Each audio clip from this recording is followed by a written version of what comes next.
ஏழ்மையே வாழ்க்கையாக கொண்ட வறியவன் ஒருவன் தன் வறுமையை போக்க மன்னனிடம் சென்று தனக்கு ஏதாவது உதவுமாறு தாழ்படிந்து வணங்கி கேட்டுக்கொள்கிறான். அதற்கு மன்னனும் முடிந்த உதவிகளை செய்யலாம் என்று எண்ணுகிறான். இந்நிலையில் அந்த மன்னன் அங்கிருக்கும் அவையோரை பார்த்து, யாராவது இந்த முழு இரவும் இந்த குளிர்ந்த தண்ணீரில் நிற்க முடியுமா?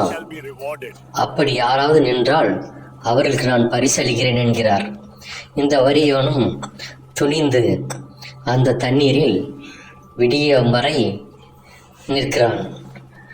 நின்ற பிறகு மன்னனை சென்றடைந்து தனக்கான பரிசுகளை அளிப்பான் என்று தாழ்வடிந்து கேட்கிறான்.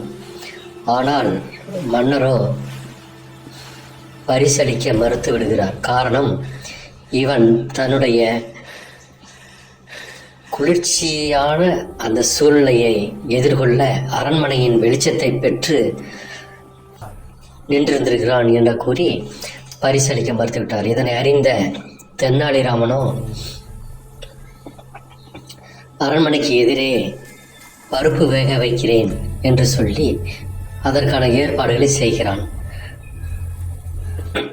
அவ்வாறு செய்யும் பொழுது அங்கிருக்கும் அவையோர்கள் அனைவரும் செய்யும் செயலை பார்த்து சிரிக்கிறார்கள், ஏளனப்படுத்தினர்.